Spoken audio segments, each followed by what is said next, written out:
आज हम लोग देखेंगे अकाउंटिंग में जो रिकॉर्ड कीपिंग सिस्टम है, basic books and accounts maintain करने के उद्देश्य से खातों को, अकाउंट्स को कितने प्रकार से क्लासिफिकेशन किया गया, यानी कैसे कैसे क्लासिफाई किया गया, यानी classification of accounts in record keeping point of view, यानी रिकॉर्ड रखने के दृष्टिकोण से खाते कितने प्रकार के होते हैं।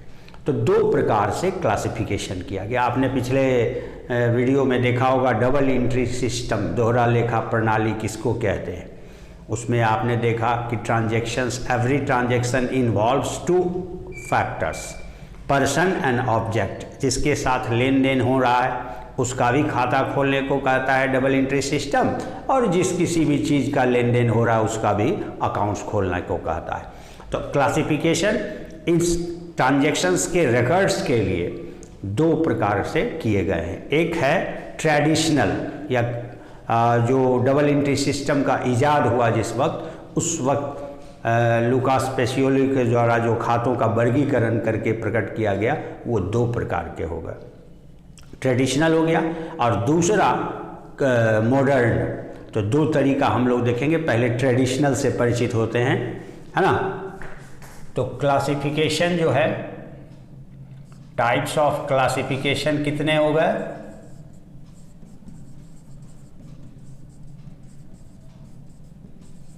दो।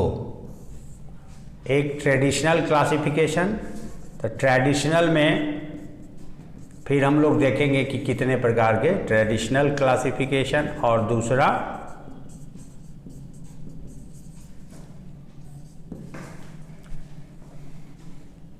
ट्रेडिशनल और दूसरा मॉडर्न। इसको हम लोग अमेरिकन व्यूज़ भी कहते हैं। अमेरिकन व्यू में, दृष्टिकोण में मॉडर्न क्लासिफिकेशन है, और जो लुकास पेसियोली के द्वारा ओरिजिनली दिया गया है वो ट्रेडिशनल क्लासिफिकेशन है। ओके, अब हम लोग डिटेल में देखेंगे।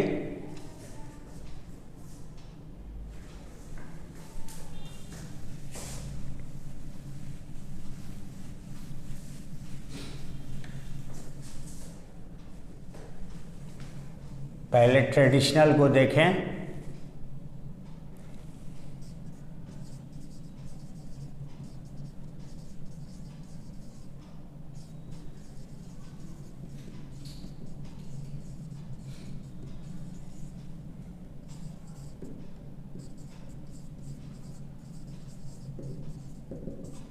अकाउंट दो प्रकार के। इसके लिए, इसको सही तरीके से समझने के लिए आपको डबल एंट्री सिस्टम का जो फीचर्स मैंने पिछले वीडियो में बताया था उसको ध्यान में रखना होगा। 6 कैरेक्टरिस्टिक्स हमने बताए थे कि इसको दोहरा लेखा कहने के पीछे क्या लॉजिक है। तो सबसे पहला था every transaction involves two factors, two effective factors यू में से, that is person and object. Double entry system कहता है जिसके साथ लेन देन हो रहा है उसका भी खाता खोलो, और जिस चीज़ का लेन देन हो रहा है उसका भी खाता खोलो। यानी राम अगर गुड्स बेचता है मोहन को, और अकाउंट अगर राम के बुक में करना है, तो राम किसके साथ लेन देन कर रहा है? मोहन को, मोहन के साथ। तो मोहन का भी अकाउंट खोलेगा, और जिस चीज़ का लेन देन कर रहा है वो चीज़ क्या है? तो गुड्स है, तो गुड्स का भी अकाउंट खुलेगा, है ना। चाहे गुड्स के नाम से खुले या अदर नाम से, ये बाद में देखना है हमें। तो दो खाते, इसीलिए पर्सन और ऑब्जेक्ट दो फैक्टर हैं, इसलिए डबल एंट्री सिस्टम कहता है कि हमें दो प्रकार के खाते बही रखने हैं। तो पहला क्या है भाई? पर्सन, जिसके साथ लेन देन करेंगे वह तो पर्सन ही होगा। तो एक हो गया पर्सनल अकाउंट। अकाउंट को हम लोग शॉर्ट फॉर्म में A/C, और दूसरा जिस चीज का लेन देन करेंगे वो चीज तो पर्सन हो नहीं सकता, वह लिविंग नॉन लिविंग फॉर्म में हो सकता है, सर्विस सेवा में फॉर्म में हो सकता है। इसलिए जिस चीज के लिए लेन देन करेंगे वह पर्सन नहीं है, इसीलिए दूसरा खाता कहलाया इम्पर्सनल अकाउंट, यानी पर्सन के अलावा जो अदर ऑब्जेक्ट है। तो ये हो गया इम्पर्सनल अकाउंट।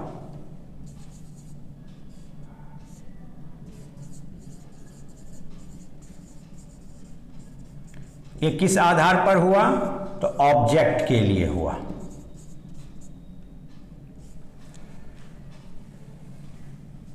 और ये किस आधार पर हुआ? तो पार्टीज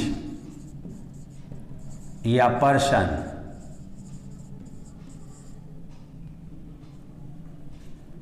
with whom transactions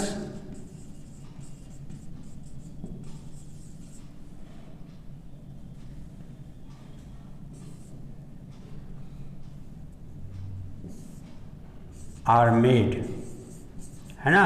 जिसके साथ लेन देन हो रहा है वह व्यक्ति ही होगा, तो व्यक्ति के लिए पर्सनल अकाउंट। अब इसमें पर्सनल अकाउंट में कितने तरह से वर्गीकृत किए गए, क्लासिफाई किए गए, उसको भी मैं सेपरेटली बताऊंगा। अब फिर जिस चीज़ का लेन देन होगा वो ऑब्जेक्ट फैक्टर के लिए इम्पर्सनल अकाउंट। ओके, अब हम लोग देखेंगे पर्सनल अकाउंट। ध्यान से समझने की कोशिश करें। पर्सनल अकाउंट जो है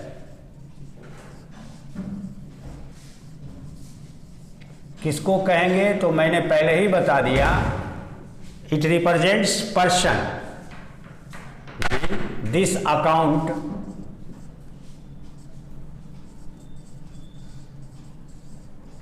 इज प्रिपेयर्ड या मेंटेन्ड या ऑपरेटेड, कुछ भी लिख सकते हैं, to operated for the person artificial or natural.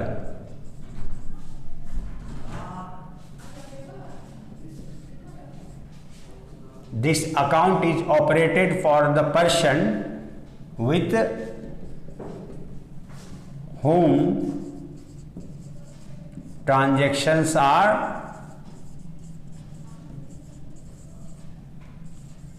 made।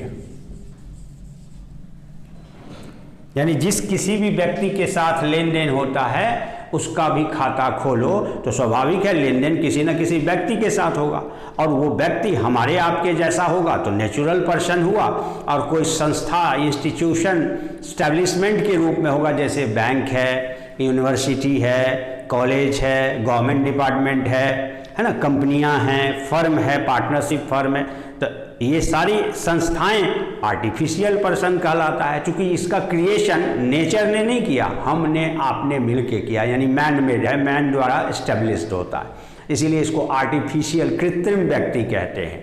तो दोनों प्रकार के पर्सन की बात है। इसीलिए पर्सनल अकाउंट को अगर हम देखें तो ये 3 प्रकार के हो जाते हैं। इट इंक्लूड्स, इट में बी क्लासिफाइड एज अंडर, निम्न प्रकार से क्लासिफाइड कर सकते हैं। पहला है natural persons account,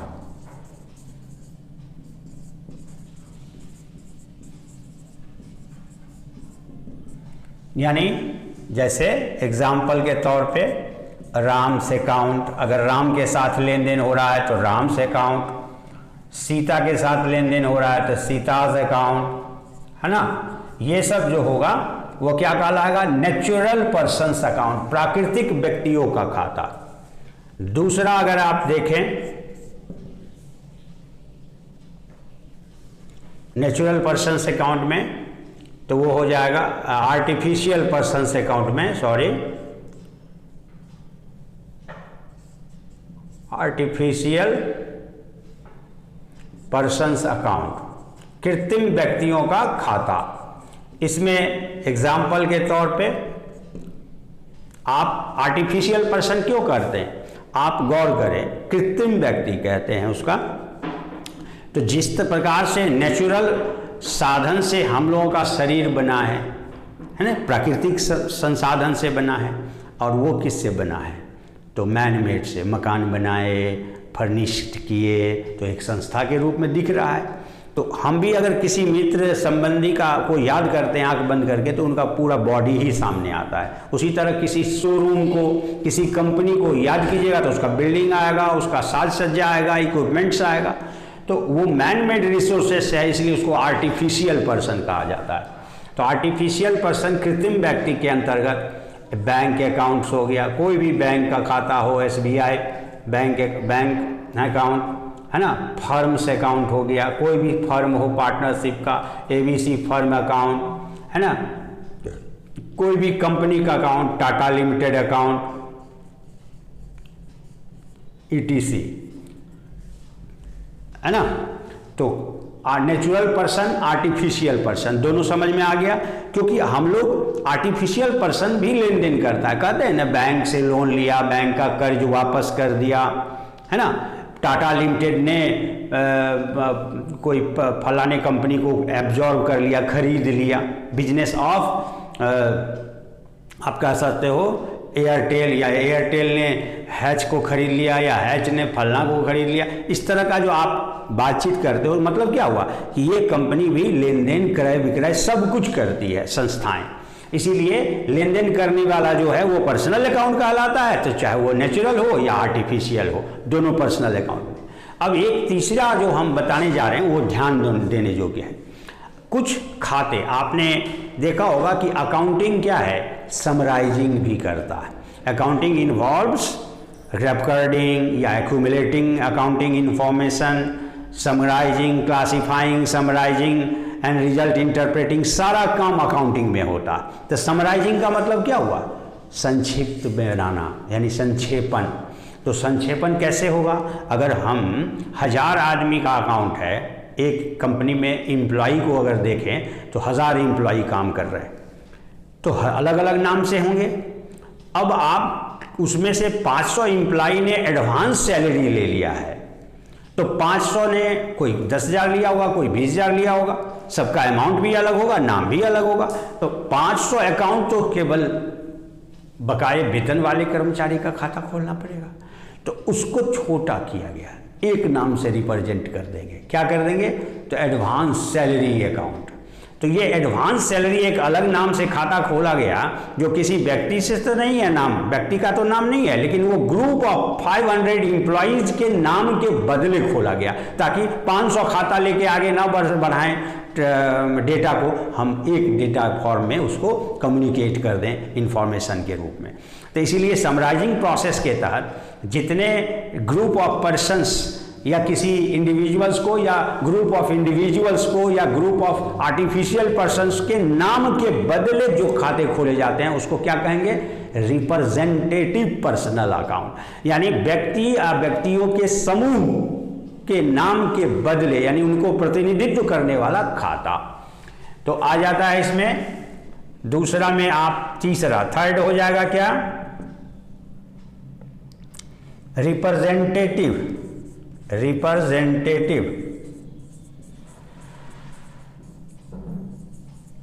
personal account.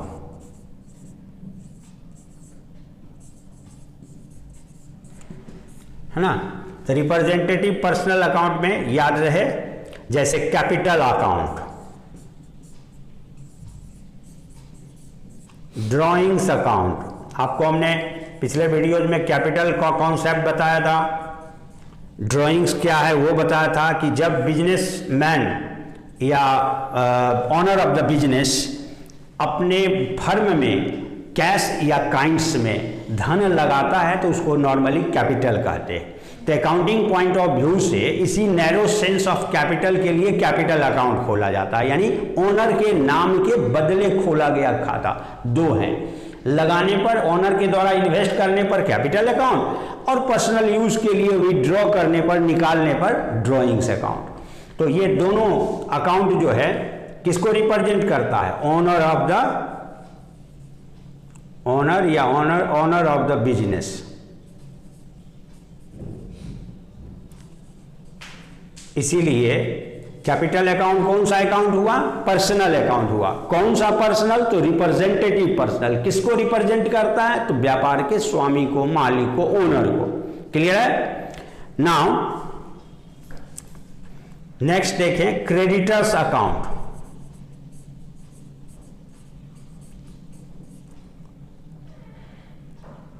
Debtors account, यानी इसमें सन्ड्री आप लगा सकते हो, sundry creditors account, sundry debtors account. तो ये गौर करें, ये क्रेडिटर किसको रिप्रेजेंट करता है? नॉर्मली सप्लायर, वो फर्म जिसने फर्म को सप्लाई दिया है ऑन क्रेडिट। और डेटर किसको रिप्रेजेंट करेगा? कस्टमर्स को।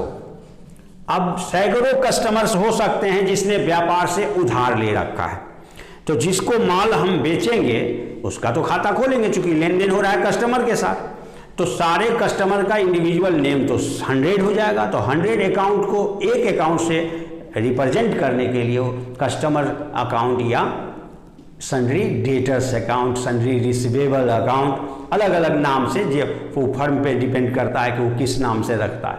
तो ग्रुप ऑफ सप्लायर्स के लिए क्रेडिटर अकाउंट और ग्रुप ऑफ कस्टमर्स के लिए डेटर्स अकाउंट खोले। तो बताइए डेटर कौन सा अकाउंट हुआ? पर्सनल। कौन सा पर्सनल? तो रिप्रेजेंटेटिव पर्सनल। अब हम कुछ प्रीफिक्स वर्ड लेते हैं। अब इसमें एक आध और ऐड कर लें हम लोग, लोन्स अकाउंट।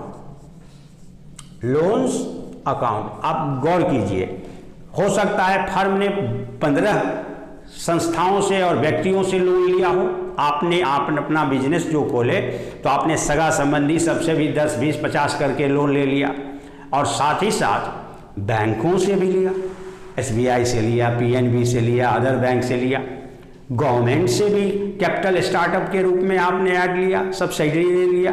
तो आप सोचिए कि आपने जो भी बोरो किया मनी अलग अलग व्यक्तियों से, चाहे आर्टिफिशियल हो या नेचुरल हो, तो वो सारे बोरोड कैपिटल को आपने सीधा कैपिटल लोन्स अकाउंट के रूप में प्रेजेंट कर देते हैं। तो अलग अलग नाम नहीं लिखना पड़ेगा, सारे के ड्यू अमाउंट को ऐड करके आपने क्या किया? लोन्स अकाउंट खोल लिया।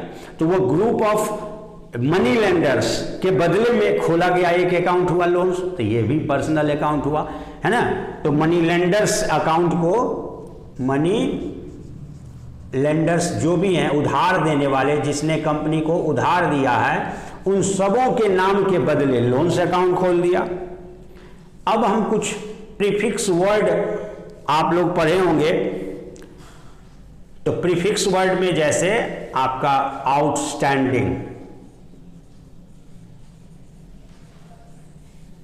है ना, outstanding, accrued, unpaid, advance,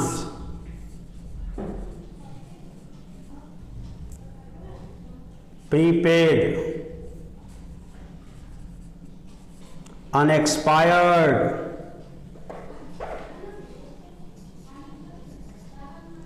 unexpired, ये सब कुछ वर्ड्स है। जैसे आप गौर करें तो ये तीन, जो प्रथम तीन है, आउटस्टैंडिंग, एक्रूड, अनपेड, इसका मतलब होता है बकाया या अनपेड। और ये एडवांस, प्रीपेड और अनएक्सपायर्ड है, इसका मतलब होता है अग्रिम, यानी एडवांस। आप ये एक वर्ड है जो विशेषण के रूप में लगा दिया जाता है, जैसे एडवांस सैलरी, आउटस्टैंडिंग सैलरी, यानी किसी भी सेवा खाते से, एक्सपेंस से, इनकम के नाम के साथ इसको ऐड कर देता है। जैसे accrued interest, outstanding rent, advance rent, prepaid insurance premium, ये सब तरह के जो आय और व्यय हैं, इनकम और एक्सपेंस हैं, उसके साथ अगर ये पहले लग जाता है ये सारा प्रीफिक्स वर्ड, तो वह भी रिप्रेजेंट करता है ग्रुप ऑफ पर्सन को, है ना, जिसने एडवांस सैलरी लिया, जिन सभी का सैलरीज बाकी है, उस सब का अमाउंट ऐड करके, सम अप करके एक अकाउंट से रिप्रेजेंट कर दिया। तो ये सब अगर लग जाता है किसी इनकम के साथ, इनकम के साथ या एक्सपेंस के साथ, तो ये क्या हो जाएगा? रिप्रेजेंटेटिव। सेम बात यहाँ भी देखना है, advance income, advance prepaid expense, unexpired expense, unexpired income, unearned income, ये तमाम जो विशेषण का वर्ड है जिसको प्रीफिक्स के रूप में यूज़ करते हैं, यानी उस नॉर्मल वर्ड के पहले ट्रांजैक्शन से रिलेटेड जो सर्विस है या एक्सपेंस और इनकम के रूप में है उसके ठीक पहले ये लग जाता है, इसलिए इसको प्रीफिक्स वर्ड कहते हैं। जैसे रेंट एक सेवा का नाम है जो मकान मालिक के मकान यूज़ करने के बदले दिया जाता है, तो सेवा का प्रतिफल है तो उसके पहले लग गया आउटस्टैंडिंग एक्रूड, तो वो रिप्रेजेंटेटिव पर्सनल अकाउंट कहलाता है।